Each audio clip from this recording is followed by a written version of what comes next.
welcome from my Menopause Centre, and welcome from Restless, and welcome to this evening's webinar on all things sleep. Now, sleep is something that we all do. It's the foundation we know of good health, and there's a growing body of research showing that it's more important to our overall well-being and performance than any of us might have imagined. And we know that the menopause can impact on sleep.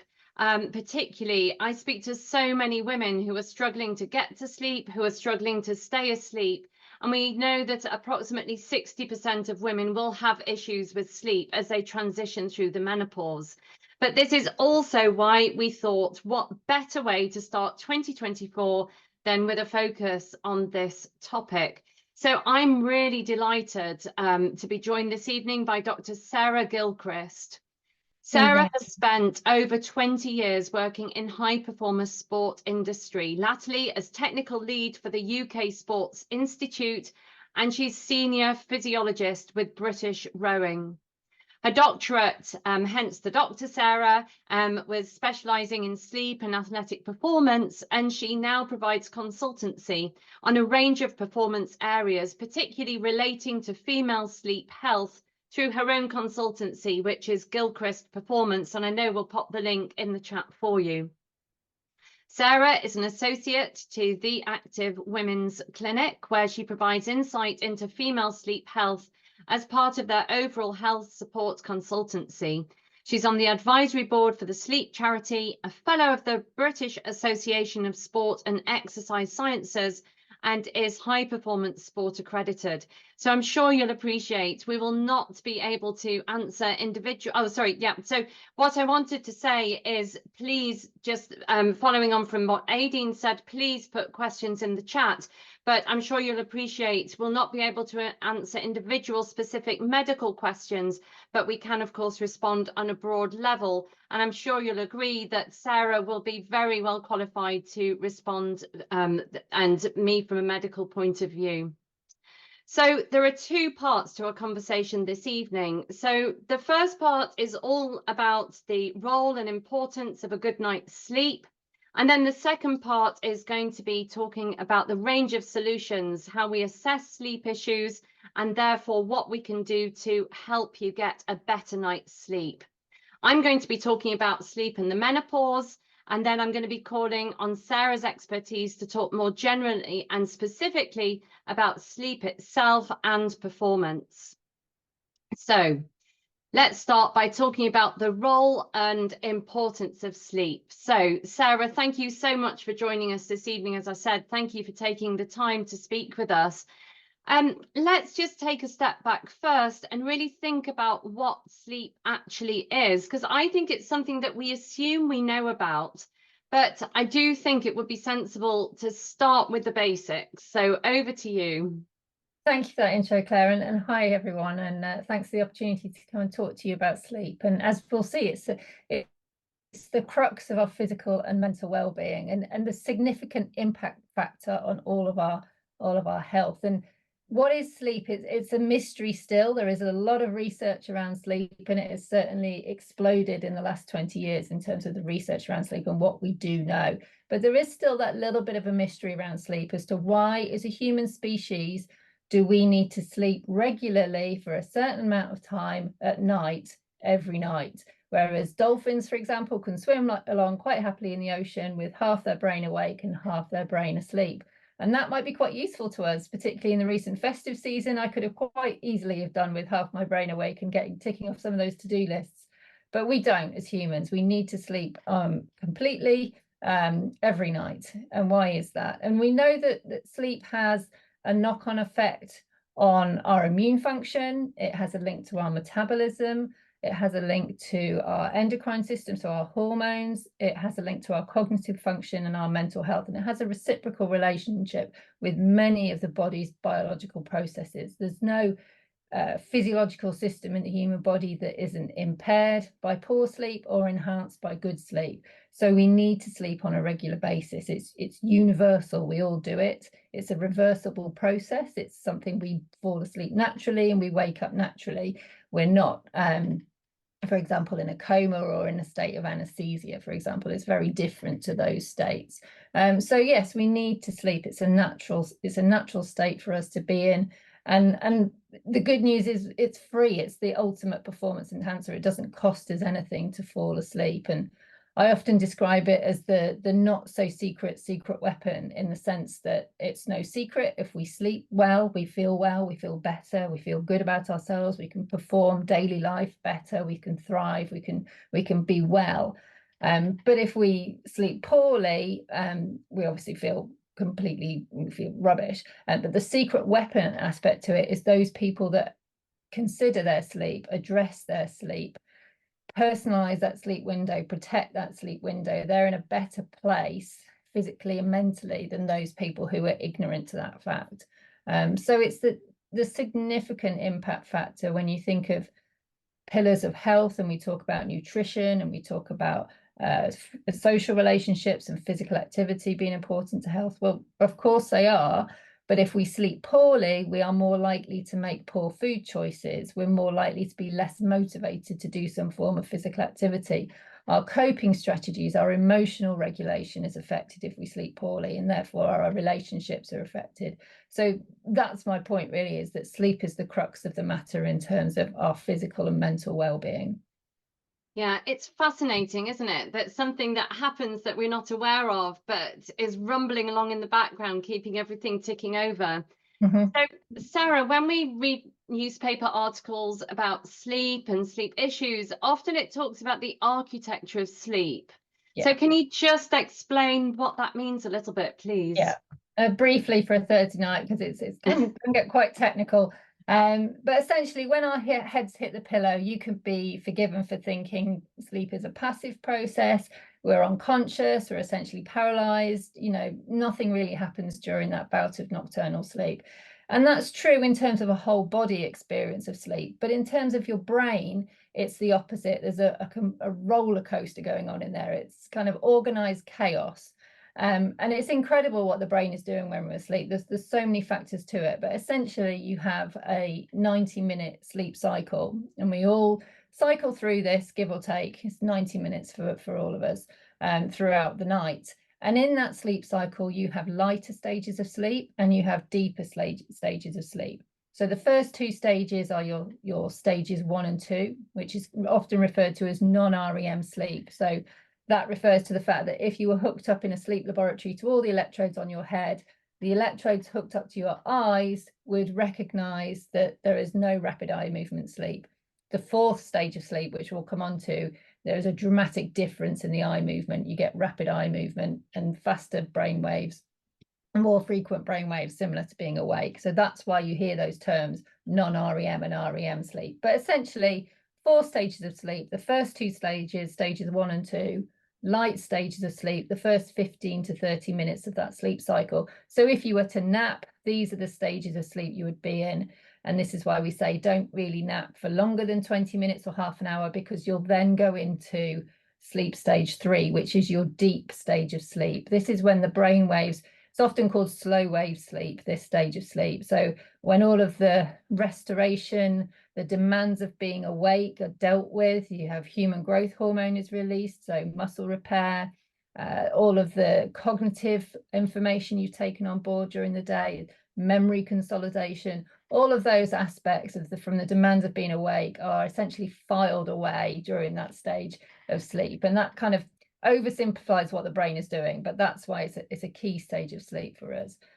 And then you go into REM sleep, so stage 4 sleep, and this is often called your dream sleep because you're more likely to dream in this stage of sleep. And this stage of sleep is also linked to our emotional regulation, so our emotional control, our coping strategies. So that's why we say with a sleep cycle of 90 minutes, you need to have a regular routine with your sleep, and links into the regulation of sleep in relation to something called our circadian rhythm, our internal rhythms. And the routine is important so that you're not going to bed too late too often and not getting up too early too often. So therefore you're shortchanging your ability to get full sleep cycles throughout the night and every aspect of that sleep cycle, so that you're experiencing your REM sleep and your non-REM sleep and everything that comes under that umbrella of sleep architecture that needs to happen so that your body is restored and rejuvenated, ready for the next bout of wakefulness. Yeah, no, really interesting. And there is actually a question on nightmares. So did they occur in the dreamy bit of sleep? Yeah, in adults, so that would be when you're more likely to dream in your REM stages of sleep. That isn't to say that you wouldn't dream in other stages of sleep, but yeah, essentially that would be. And dreaming is a whole other area of science. So when you look at sleep science, it's such a huge area. You have circadian science, so the chronology or chronobiology, so larks and owls, and how our circadian rhythms can be desynchronized from travel to far off places, for example. And then so the dream science comes into another area of psychology, really. But yeah, for sure, you would dream more. And that's why certain sleep disorders, like in children, night terrors and things like that, are in certain stages of sleep at certain stages of their development, particularly young children, because the brains are going through such a stage of change, and it's just one of the manifestations of that. You know, completely normal in children. Obviously make sure they're safe, don't wake them up. But if it's linked to perhaps anxiety, for example, or something, or an event that has happened, then obviously that needs referral. Yeah, no, fascinating. So even within the subject of sleep, there are still different different sciences, different different it's areas of really research. interesting. Yeah, far more complex. Oh yeah. So Sarah, the $92 million question really is, how much sleep do we need? Because and I'm sure you do, speak to people who are really anxious about not getting enough sleep. You read in the paper that you're meant to get 8 hours, but you know, I know that can vary from person to person. Could you talk a little bit about how much sleep do we need? Because it's a source of anxiety. Yeah, and I can see why, because people who see the headlines, like you say, you should have this sleep. The bottom line is sleep is entirely individualized. So what works for you may not work for the next person. The way to subjectively tell if you're getting enough sleep is if you're waking up with your alarm or on a regular time in the morning. Everyone's a bit groggy when they wake up. But on the whole, if you're alert and refreshed and fully productive during the working day, chances are you're getting enough sleep. If you're not, if you have excessive daytime sleepiness, if you can normally have some coffee and it helps feel you alert, make you alert, and it's not having that effect, and you've got that general feeling of fatigue throughout the day, then obviously you're probably not getting enough sleep. But it's working back from your get up time. That's normally your anchor point for the day, because people have responsibilities and commitments in the morning. So that's normally a set time when they would get up, and working back, whether it's 7 hours, 8 hours, 9 hours, as to what time you need to be at a place in bed where it's cool, it's calm, dimly lit environment, and you can fall asleep. And that's kind of how you would work out how much sleep you need. It's not for me to say you need 8 hours, and if you're getting 7.5, then you know the wheel's going to fall off. That's not the case. It's very much individualized. But I also say be pragmatic with it as well, because life gets in the way. If on the whole you have a sleep routine, so you have a regular bedtime, you have a regular get up time, you know you probably need 7.5 hours, maybe your 8 hours, and that's happening regularly, then you know that's in a good place, because life does get in the way. You might have a busy project at work, the children might be ill, it could be anything that interrupts your sleep. But if you can get back onto your sleep schedule and get back into that sleep routine, then you will you know, return to good sleep. You will feel you know, much more rejuvenated quicker than rather than stressing about the fact that you're not getting the sleep that you think you need. Okay. And so it's individualized. Everybody needs different amounts of sleep, and we can bounce back if that's thrown into disarray. But how about as we increase in years? So does the amount of sleep we need change? So typically for healthy adults, it's 7 to 9 hours, and that does pretty much stay the same as we go through healthy adulthood into older age. But it's our ability to get good sleep, or get that amount of sleep, quality and quantity, as we age, that becomes more of a challenge. We are more or less able to tell the difference between light and day through the photosensitive receptors in our eyes as we age. So one of the ways we regulate sleep is, excuse me, telling the difference between light and day, because that sets off a hormone response in our brain, a particular hormone, that melatonin is released in response to dim light. So as we age, our eyes are less able to notice that difference. It's not that we can't, it's just the change. We don't notice the change dramatically as we would when we were younger. There's also age-related issues that interrupt sleep. So nighttime toilet trips become more frequent as we age, male or female. And then other age-related associated issues with sleep. So it could be weight gain. It could be that, you know, you're getting some sleep disordered breathing because there's some weight gain, and all manner of issues. The other thing is, in particularly much older age, we are less mobile. We know physical activity in some form helps us get to sleep quicker, helps us sleep for longer, helps us get more deep sleep. And also, if you're in a home, you're probably less likely to be up and about on your feet, getting outside. Accessing daylight in the first third of the day helps our bodies know where we are in relation to time and space and daylight and darkness. You're less likely to experience that as you enter old age. So there are some confounding factors in older age as well. So it's not that you need less sleep, it's just that your ability to get that sleep, 7 to 9 hours typically, is compromised. That's fascinating. I didn't know that about having daylight in the first third of the day helps your brain work out when to sleep. Yeah, in relation to your circadian rhythm, so that internal biological rhythm, lots of biological rhythms for hormone release, core temperature, but your sleep wake cycle in relation to the light dark cycle is your biggest circadian rhythm, and helping your body know where you are in time and space, helping melatonin levels be suppressed by daylight and then increased or enhanced by the dim light. So getting access to daylight that first third of the day really helps with your body's awareness of time and space and where we are in relation to spinning around the sun. How interesting. And is there any difference from men and women? I noticed we've got some men on the call this evening, which is really nice to see.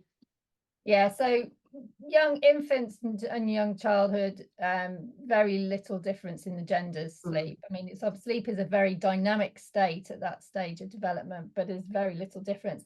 It's when we hit puberty and the female sex hormones come into play, ovarian hormones, estrogen, progesterone, obviously the menstrual cycle kicks in. That's when we start to see a deviation in sleep between the genders. Yeah, no, interesting. And that probably leads in quite nicely to talking about the menopause, which I'll just spend a few moments talking about now before we come back to you, Sarah, and we'll talk a little bit more about the technicalities. So as everybody will be aware, in the menopause, what happens is we stop making estrogen or significantly reduce the amount we make, and the other hormone, progesterone. So usually in the menopause, we're talking about just estrogen being responsible for most of the symptoms that we experience. And we forget about the progesterone, but our ovaries also make progesterone, and that can be important for sleep also. So there are a number of different ways which, as we started this talk this evening, sleep can be affected. You know, the reason why 60%, or I would argue more from experience, women have issues with sleep. And I hear it's difficulty getting to sleep, and it's crucially difficulty staying asleep. So I speak to many women who are waking at 2 a.m., 3 a.m., 4 a.m. I think studies show between 3 a.m. and 4 a.m. the most common times to wake, with that killer waking up, looking at the clock and thinking, oh no. And so debilitating, and the cause of anxiety. So there are a lot of reasons why this might be happening in the menopause. So first of all, if we do think about the estrogen, so studies have shown that estrogen helps decrease the amount of time we need to take to get to sleep. estrogen decreases the number of nighttime awakenings and increases total sleep time. So with the loss of estrogen, then the table is turned and all of those turn into negatives. We know also that estrogen has a really important role in keeping the central body temperature low. It works in our temperature regulation bit of our brain. And so even if you don't realize it, people can wake being hot, having hot flushes, hot sweats to more or lesser degrees. And I spoke to somebody recently who'd done a study on some really super duper technical cooling mattresses, showing that actually, even if people didn't realize they were waking up feeling hot, the cooling mattresses were helpful. And we'll come on to solutions in a moment. But then there are physical symptoms. So aches and pains at the menopause can wake you up. Bladder symptoms. So as Sarah touched on earlier, trotting to the loo because your bladder's a little bit more sensitive. And then there are psychological symptoms. And whether it's due to the menopause or not, we know that in depression, early morning awakening is common, ruminating in the middle of the night is common, and similarly for anxiety. So anxiety can result in difficulty getting to sleep. It can result in nighttime awakening, that horrible waking up with your heart racing and pounding in the middle of the night, and again, ruminating on worrying things. Then there's life. You know, the menopause is occurring at a time of life when there is lots going on. So there's stress of life, work that again can impact on sleep. There are lifestyle choices. So we've touched already slightly on alcohol. So alcohol's dreadful for sleep. It gets you into a lighter state of sleep. So although many women will tell me that they're having a glass of wine, a gin and tonic to get to sleep, actually the sleep you get is a poorer quality. So there are lifestyle choices. There are medical disorders that can worsen in the menopause. So restless leg syndrome, where you have twitching legs. You can get it in your arms as well, and you can get odd skin sensations with it also. So that can worsen in the menopause or come out of the blue in the menopause. And Sarah touched on sleep disordered breathing, where there's increased resistance to flow in the upper airways. And so I'm sure we've all slept close to snoring folk. That's one manifestation of it. And then something called sleep apnea, particularly if you're carrying extra weight around, where you can even stop breathing in the night for short periods of time, and then that can wake you up, or you might wake up with an elbow from your partner. There are non-menopause related medical disorders that may keep you awake, like chronic pain, for example. And Sarah's also touched on the effect of aging. So many reasons why the menopause can result in sleep issues. Sarah, do you want to touch on anything that I've talked about there in more detail? Particularly, I think sleep disordered breathing is not that well known about. No, and like I say, it can be related to the weight gain, and we know in menopause or perimenopause, women can be more susceptible to weight gain around the middle, and so that can, potentially lead to sleep disordered breathing. There's also the progesterone, which is obviously on the decline in menopause, has a protective effect for your respiratory drive, and that protective effect therefore diminishes as progesterone is declining. So there's lots of ways in which you could potentially be at risk of sleep disordered breathing. The good news with sleep disordered breathing is there is an intervention, a clinical intervention. So obviously referral is required, but there is a clinical intervention around that. So if you feel that you do have excessive daytime sleepiness and you are waking with particularly dry throat, you have a bed partner who is commenting on snoring, it probably is worth a trip to your GP to just get that checked out, if nothing else. And I think on the restless leg syndrome as well, I mean, that is often reported. It's reported as a sleep disorder, but often it's also comes under just a musculoskeletal neurological complaint as well. So it's, it's this complexity into some of the symptoms or some of the disorders that you might be experiencing, and it's how they're treated really. You may have heard some of the treatments for restless leg syndrome can be through supplementation, whether it's iron deficiency or magnesium. I would always say, if you're going to go down the supplement route, obviously if you're on medication, check with your GP before you take any form of supplementation, and make an informed choice around that. You know, there's lots of information around magnesium and sleep. Magnesium is in lots of physiological processes essentially for recovery, so that's why it can impact on sleep. So I wouldn't say that, you know, that's going to necessarily fix the problem, but just to make the point, because people often ask about supplementation with restless leg syndrome, but certainly seek advice from your GP before you would take any form of supplementation. Yeah, that's helpful, Sarah, and I'm sure we'll come back to that when we talk about solutions as well. Sarah, I just want to touch on your background in sleep, and particularly with your GB rowing experience, which is phenomenal, athletic performance. You've obviously therefore seen the impact of sleep, or lack of, can have on performance. Could you just talk a little about the effects that loss of sleep has on well-being and performance in the athletes that you may be coaching, but also as slightly less athletic commoners, shall I say? Yeah. What is the impact?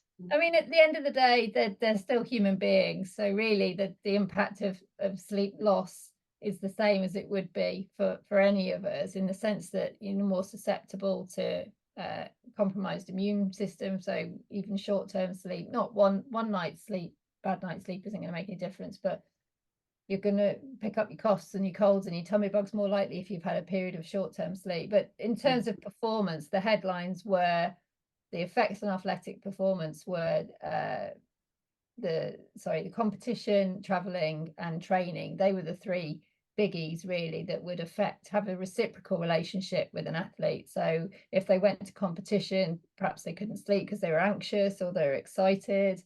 Often traveling, you know, to far off places. But also, you know, for the layperson as well, traveling even short haul or just travel fatigue. So we would often get the cheapest flight out, even, you know, to a European destination. So no jet lag really that would be involved, 1 or 2 hours time difference. But because of the cheap flights being early in the morning, the athletes and the support staff were having to get up at 3, 4 in the morning to travel to the airport. So therefore, those sleep cycles we talked about earlier were being massively compromised.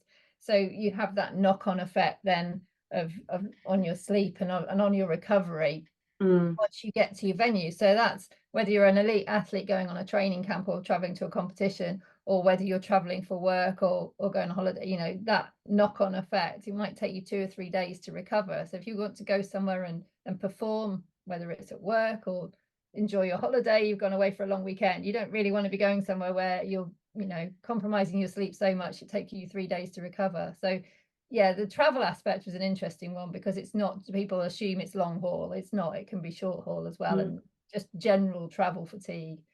And then general training as well. So, you know, for the layperson, obviously not going to enter into an Olympic or Paralympic training program, but we know that physical activity, like I said earlier, has a really positive effect on your sleep. You know, so moving helps sleep. It can be yoga, it could be a walk in the park with the dog, it could be going for a run. You don't have to be training for a marathon to have a positive effect on your sleep through exercise. Or that's why I sort of term it as physical activity, because when I say exercise and sleep, people assume that it means you've got to, you know, have a, you know, commitment to 5 times in the gym every week, and it's not that. It's you know, and combining it with being outside as well is really useful. So yeah, certainly in terms of everyday person, the training aspect, you know, that relationship with physical activity and sleep is a really positive one.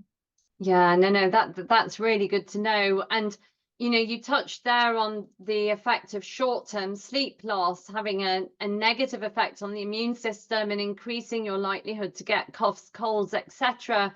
But also we know that, you know, chronic lack of sleep over long periods of time has really serious health consequences. So we know raised blood pressure, heart disease, diabetes, obesity, heart attacks and stroke. And I know that there are even links with cancer, again, potentially through the immune system and other mechanisms. So we're not saying that to increase anxiety, but it's great that we're talking about it today. And now we're going to come on to, well, what can we do about it then? So we don't get locked in this worry about our sleep, worry about the increasing health risks, and that causing anxiety that then feeds into issues around sleep. What can we do that's positive to help?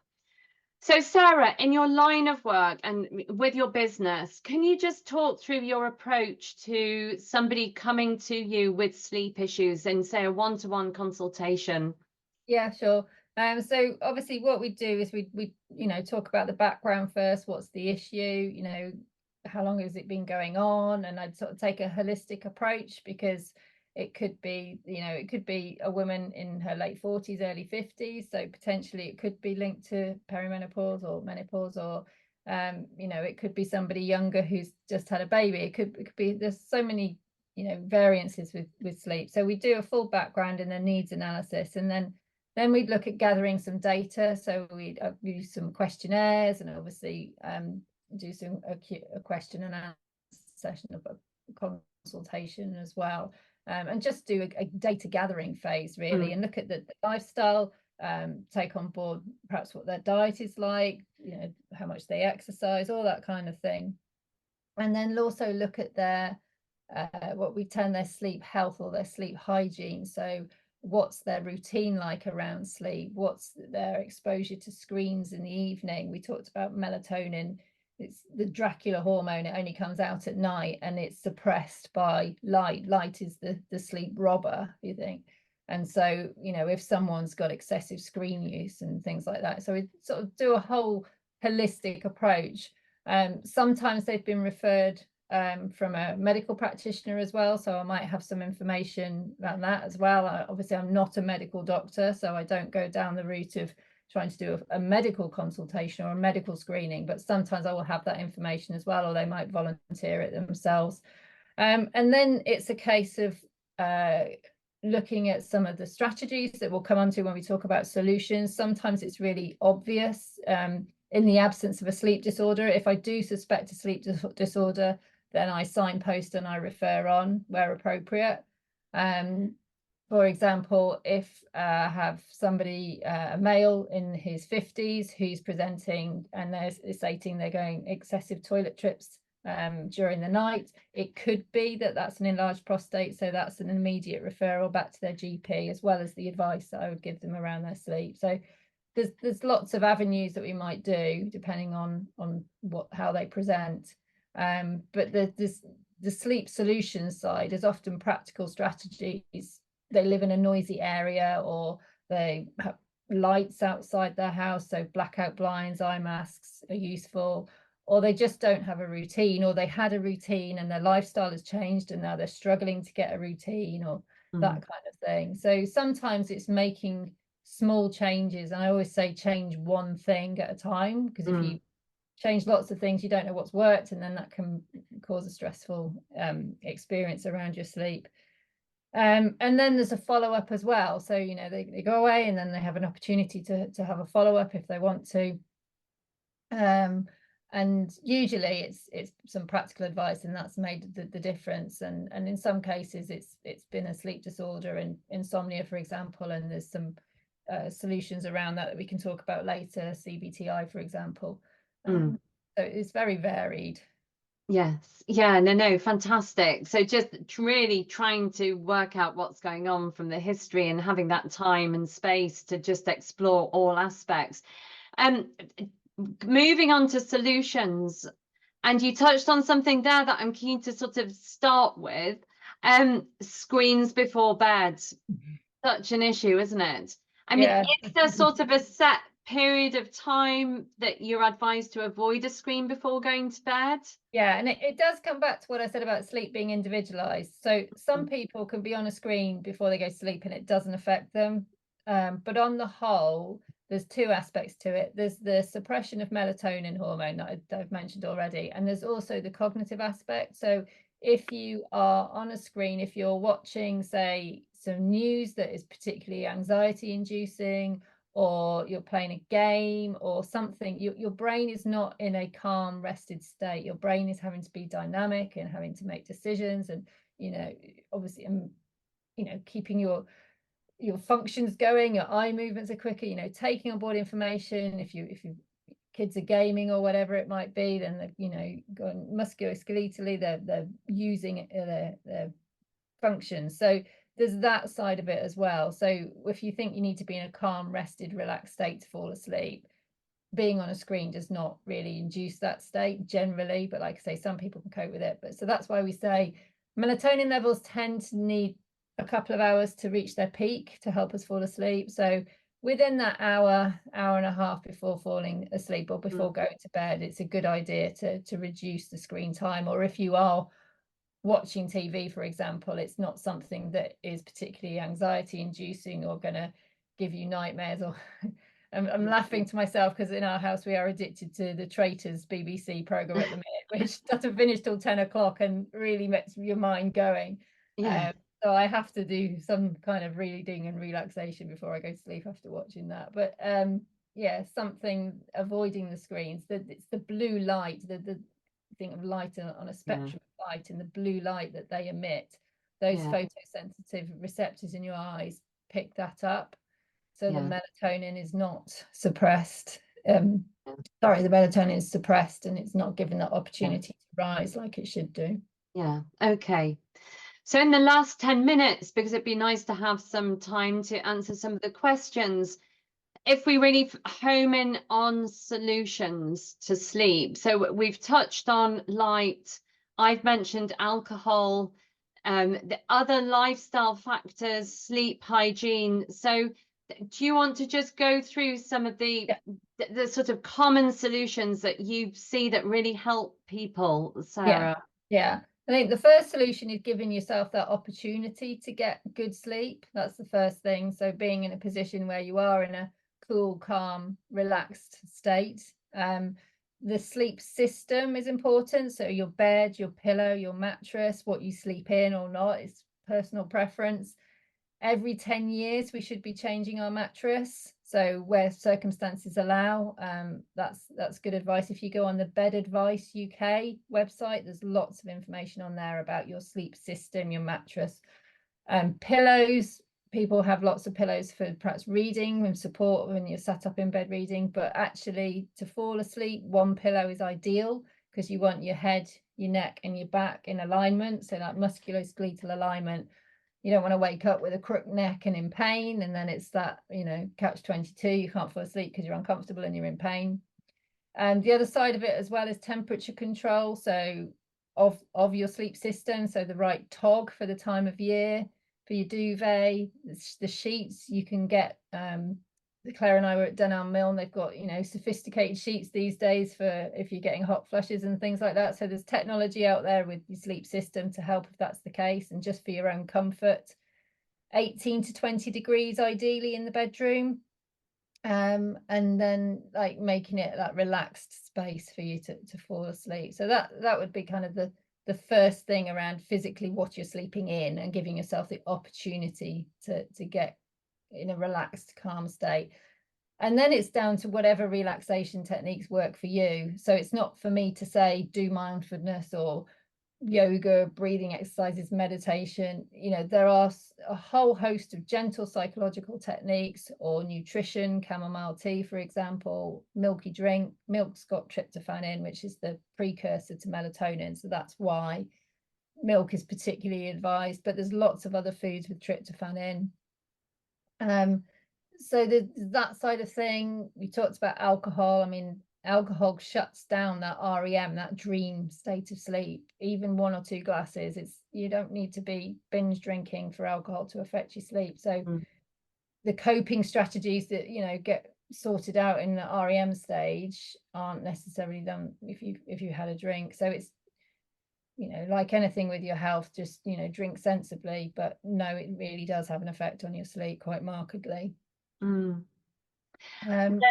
Really good top tips in terms of lifestyle. And if I can just come in and say, So I've read some really nice research around hypnosis, which again isn't for everybody, but it really isn't the ticking, swinging medallion. Yeah. So hypnosis can be really soothing. But I know that the NICE guideline for sleep and the NICE guideline, that's the National Institute of, I always get, it used to be called Clinical Healthcare Excellence. They're going to be talking about CBT for insomnia on both the sleep guidance and the menopause one. I mean, so cognitive behavioral therapy for insomnia, how I understand it, Sarah, is it's breaking a lot of the vicious cycles that get set up around sleep, where so somebody who might be really worrying about going to sleep because they're going to bed in a negative frame of mind already, that, oh my goodness, this is going to be bad, I'm going to wake up. If I wake up, I'm not going to be able to function the next day. If I can't function the next day, I'm going to forget something terrible, not perform, etc. Sort of setting up that negative cycle. Is that the CBT helps break the cycle, basically? Yeah, and you kind of reverse engineer the cognition around how you approach sleep, but it is an umbrella term, so there's quite a few different therapies under CBTI, and so it's really working out what works for you. There's lots of virtual therapies available these days, so you know, if you don't want to go private, if circumstances don't allow, or it's a postcode lottery as to if your NHS trust has CBTI offerings, there are virtual therapies out there. I know the Sleep Station in particular do that, and there's various different degrees of how you access that therapy. Maybe it's just a one-off consultation or a series of consultations, and that's quite a good way of introducing yourself to CBTI and seeing which therapies work for you, and which, you know, it's down to a relationship you have with the therapist as well. So I would say with CBTI, people say, oh, well, I tried that and it didn't work, and they went to one session with one therapist. It's like keep an open mind and try again, because it really does have positive results with insomnia in particular. Yeah, there's lots of good evidence around it, isn't there? And you touched on supplements earlier, Sarah, but I'm keen to hear your thoughts. As a medical doctor, we're always quite cautious because we know that there isn't great evidence around magnesium, for example, although many people say that it helps them. And also melatonin, I can't prescribe as a GP except over 55s for short term for jet lag, I think it is. So you know, although we've spoken about melatonin, it's not something that I never prescribed. Can you just touch on supplements and melatonin, please? Yeah. So supplements in general for sleep, I mean, we could be here all night. A lot of them are focused on anti-anxiety inducing. So, you know, chamomile, lavender, all that kind of stuff, calming. Melatonin in particular, it came from studies and treatment for children on the autistic spectrum. That's where it's been used heavily, because there's issues with being on the autism spectrum and sleep, and that's where melatonin has been used quite heavily. But it's not available freely in the UK. If you went to the States, you could buy it over the counter, for example. What all melatonin does is tell the body whether it's time to put in the process of falling asleep. It doesn't get you to sleep. So it sets in process that cascade of responses. So if you take too much of melatonin, or if you take it for a long period of time, the side effects are drowsiness and fatigue, and you know, that general sluggishness. So the jury is out as to whether actually you do get any more or a valid amount of good quality sleep. I think some of the studies report only minimal, like 5 minutes extra really good quality sleep. So it's not a given that if you sleep poorly, yes, take melatonin and you know, you're going to feel amazing and all your problems will be solved. I would say there's probably more you can do if you take a step back and take a holistic approach to your sleep, rather than thinking melatonin is going to solve all my problems. And like you say, it's difficult to prescribe in this country as it is anyway.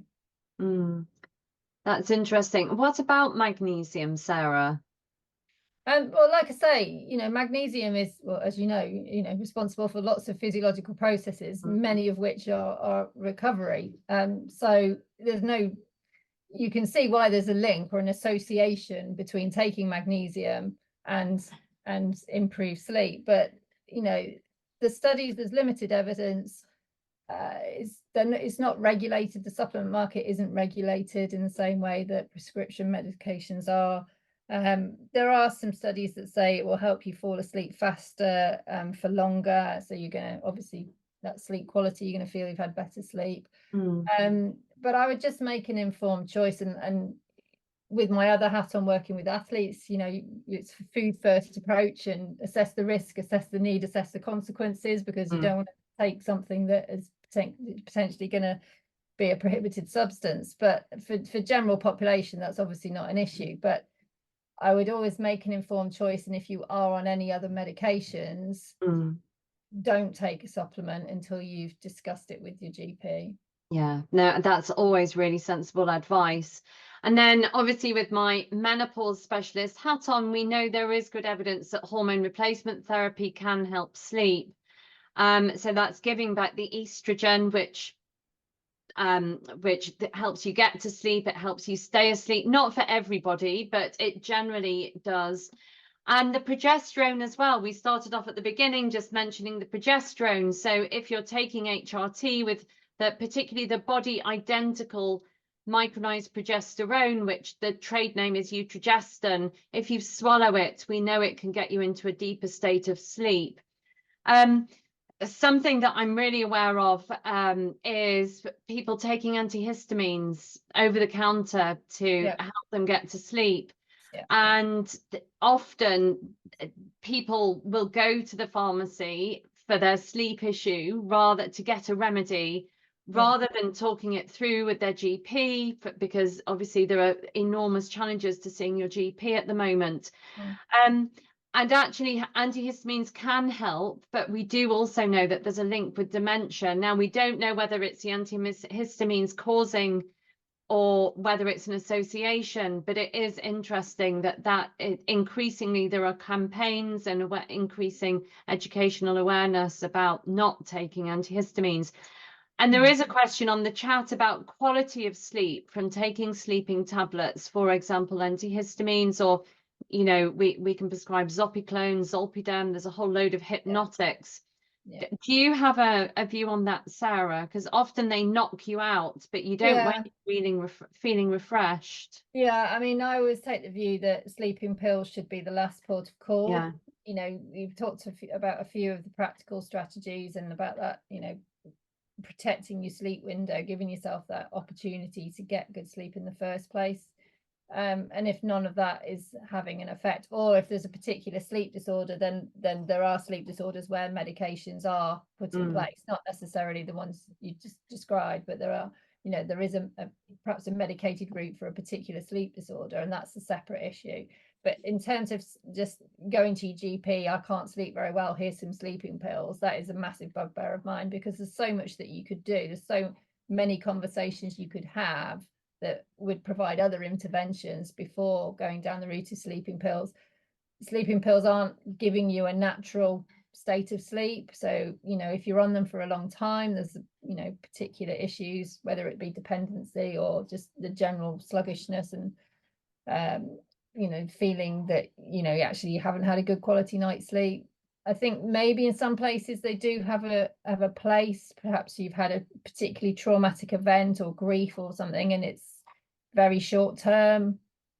I think GPs, in those instances have argued that, for a short term effect, that, is perhaps where they have a place. But again, there may be other strategies you could use in those circumstances. It just depends on that circumstance, I guess.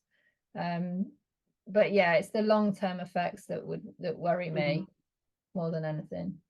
Yes, yeah, and we know that you can become used to them. They're incredibly addictive. Yeah, and then it's you probably need a stronger prescription because you've become used to it. And the other thing as well is that the fact that they make you feel lethargic, and we know that road traffic accidents, there's quite a large percentage of road traffic accidents are to do with sleep related issues, whether that's shift workers or just general sleep deprivation, or the side effects of being on any medication, but possibly sleeping pills. So there's that side of it as well. Yeah, no, fascinating. And then obviously we've touched on, if you have restless legs, there is specific medication for that. And actually iron supplementation may be useful. And if there is disordered sleep breathing, then there are specialist clinics, and ENT can be helpful in snoring. So other more specific interventions. But Sarah, just coming up to the last 5 minutes now before we go to questions, if you had 3 top tips from your wealth of experience, from everybody you've spoken to, what would your 3 top tips be to get a better night's sleep? Definitely protecting that sleep window. So that the researchers at Oxford Uni came up with the 5 principles of good sleep, which isn't 3 top tips, but to give some of those 5 principles, definitely valuing your sleep, personalizing that sleep window, and giving yourself as often as possible the opportunity to get good sleep. Yeah. Recognize life gets in the way, and you can't be idealistic with sleep because that creates stress. So you have to be pragmatic.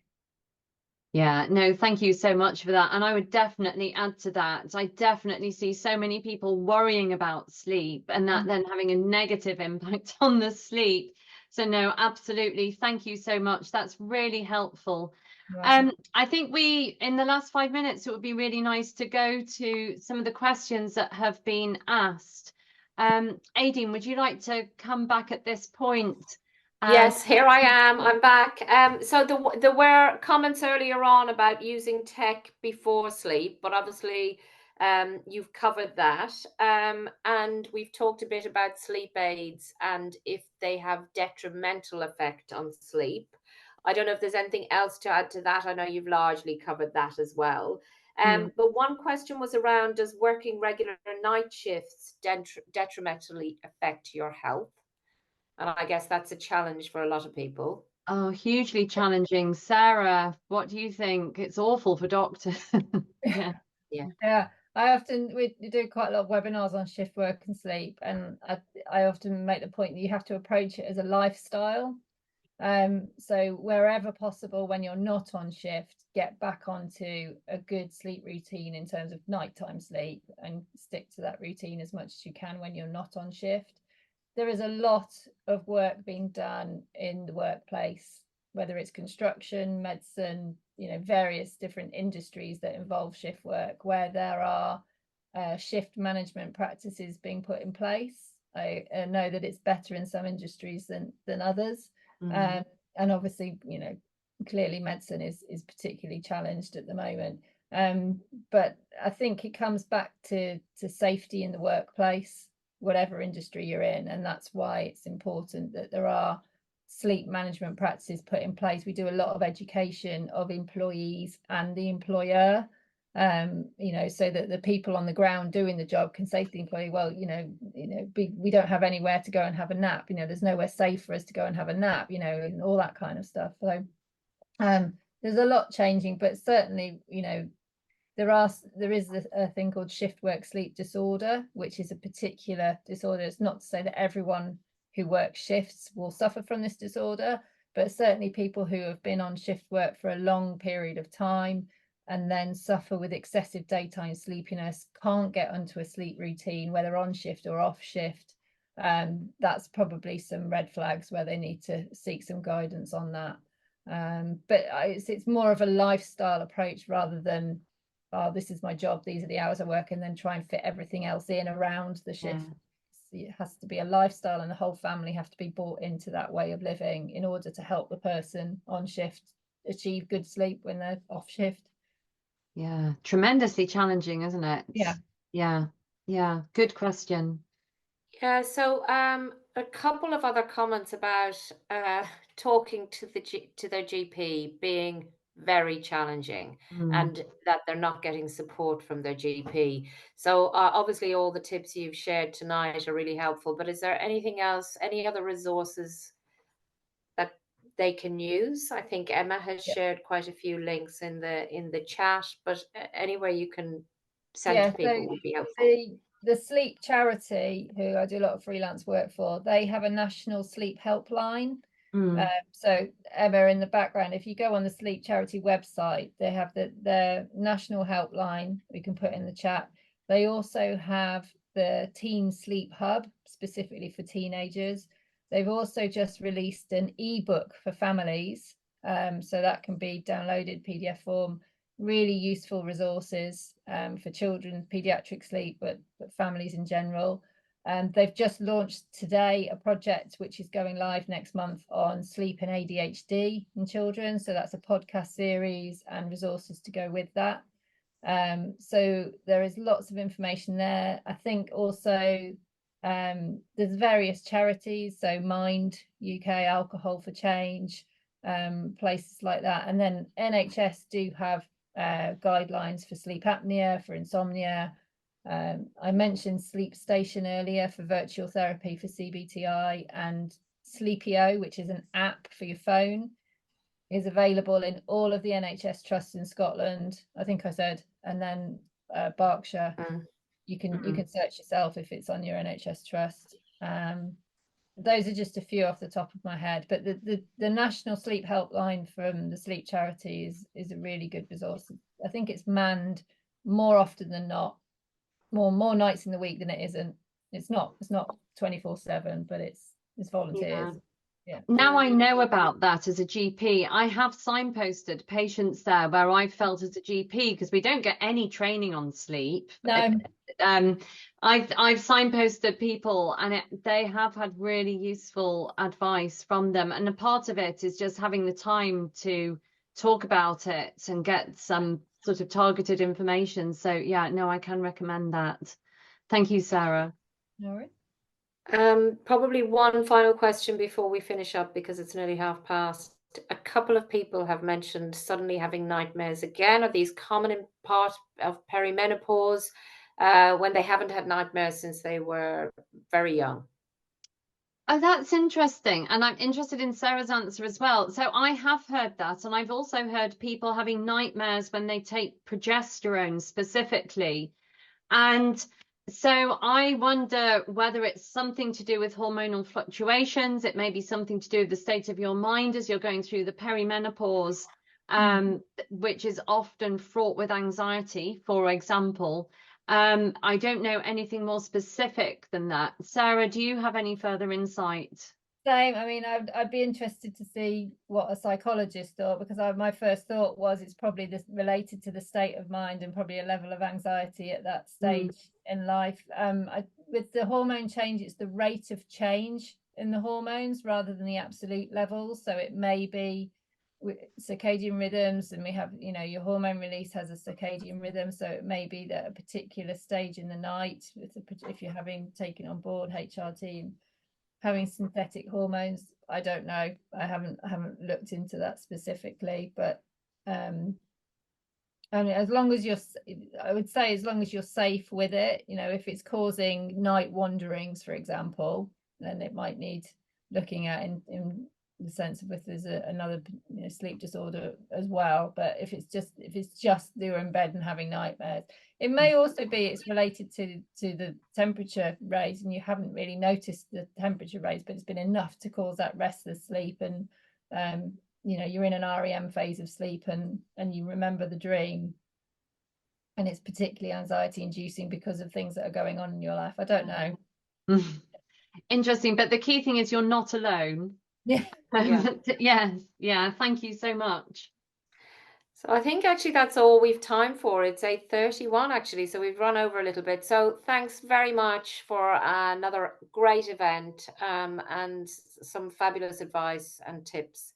Thanks to Dr. Clare Spencer and to Dr. Sarah Gilchrist for this evening and for answering so many of the questions. And of course, thanks to Restless members tonight too for joining and for all the great questions. Hopefully it was really helpful. If you'd like further information or would like to speak to the experts, please feel free to contact hello@mymenopausecentre.com. Following the event, you'll also get a link to the recording of this event in case you'd like to share with other people or rewatch it. So thank you all again for joining, and good night, and enjoy the rest of your evenings. Yeah. Thank you.